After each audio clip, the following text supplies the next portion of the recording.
बिस्मिल्लाहिर्रहमानिर्रहीम। अस्सलाम वालेकुम दोस्तों, बहनों, भाइयों, बेटियों, आप सबको मेरी तरफ से बहुत बहुत दिली ईद मुबारक कबूल हो। तो आज हम बात करेंगे मोकल यानी फरिश्ता। मैंने सोशल मीडिया पर बहुत से ऐसे टाइटल देखे हैं जिनमें ये लिखा होता है कि हर काम बजरिया मोक। तो उनमें जो ज़्यादातर मैंने वो देखे हैं टाइटल वगैरह और इश्तिहार वगैरह, उनमें कुछ गैर मज़हब के लोगों के ज़्यादा देखे हैं। अब सवाल ये पैदा होता है कि मोकल यानी फरिश्ता एक ऐसी मखलूक जो खासुल ख़ास अल्लाह के हुक्म के मुताबिक किसी भी काम को कर सकते हैं, और अगर कोई अपने आप को ज़ाहरी व बातनी तौर पर बिल्कुल शरीयत के मुताबिक डाल ले तो ये इस फ़र्द के पास खुद आ जाते हैं और अपनी एक हकीकत को एक हद तक इस फ़र्द से बयान करते हैं जो इनसे मुंसलिक होने के लिए दिन रात मेहनत करता है। चुनाचे इनका शुमार रूहानी नूरानी मखलूक में होता है जो नफ्सियाती ख्वाहिश से बिल्कुल पाक होते हैं। इसलिए कोई इंसान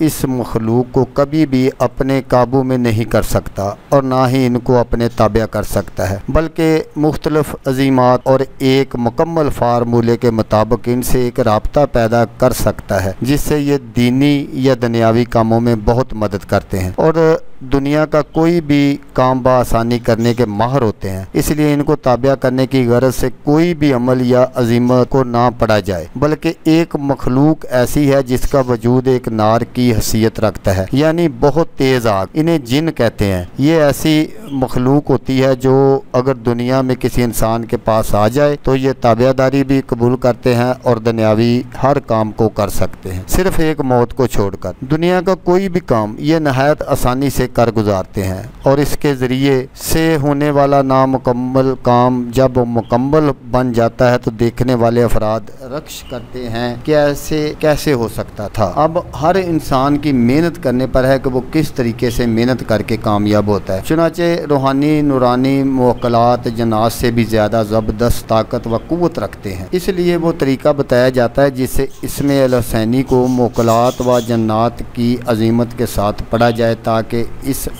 इसम के ताबिया मोकल ज़बरदस्ती घसीट कर इस जिन को लाकर आमल या इस अजीमत को पढ़ने वाले के रूबरू लाकर इसके साथ कोई मुआहदा तय करवा दे और जिससे कौम जन्नात के साथ राब्ता पैदा हो और इनसे दीनी व दुनियावी कामों में मदद ली जा सके। इसलिए सिर्फ जन्नात की अजीमत पढ़ने से हो सकता है कि जन्नात सरकशी करे और हाजिर ना हो, बल्कि सिर्फ डरा धमका कर वापस चले जाते हैं। मोकलात के साथ पढ़ने से ये डराते भी नहीं है और आसानी हाजिर हो जाते हैं और कोई भी आसान शराइत रख कर इनसे दुनियावी काम लेने चाहिए। इनके साथ जो तरीक़ाकार मुआहदा तय पा जाए इसको कभी भी बदलना नहीं चाहिए, बल्कि इस पर अमल करते रहना चाहिए ताकि वो बाद में भी किसी किस्म का कोई नुकसान ना पहुँचाए और हमेशा दुनियावी कामों में मदद करते रहें और इसमें कामयाबी दिलवाते रहें। जब तक अमल पूरा ना हो जाए इसको तर्क नहीं करना चाहिए, बल्कि 3 चिल्ला जात ज़रूर किए जाएँ। अगर एक में कोई कमी रह जाए तो इसकी इसलाह की जाए। कुल 3 मौका जात हैं, अपनी इसलाह कर लेनी चाहिए ताकि ये ज़रूर बर ज़रूर हाजिर हो। तो दोस्तों, मेरा आपको बताने का मकसद ये था कि जैसा कि मैंने आपको पहले बताया कि उनमें बहुत सारे जो गैर मज़हब के लोग हैं उन्होंने ये इस तरह के टाइटल वगैरह लगाए होते हैं। तो दोस्तों, ये जो मोकलात होते हैं ये आसमानी मखलूक हैं, इनको काबू नहीं किया जा सकता, ना ही इनसे कोई काम लिया जा सकता है। ये सिर्फ़ और सिर्फ अल्लाह के हुक्म के मुताबिक काम करते हैं। अगर कोई दुनिया में ये अमल खाम खा में कहता है कि मेरे पास मोकल हैं, मोकलात हैं, तो ये बिल्कुल सरासर झूठ है। तो दोस्तों, जैसा कि मैं आपको हर वीडियो में कहता हूँ, इस बार भी कहूँगा कि आपने इस वीडियो को देखा, उसके लिए आपका शुक्रिया।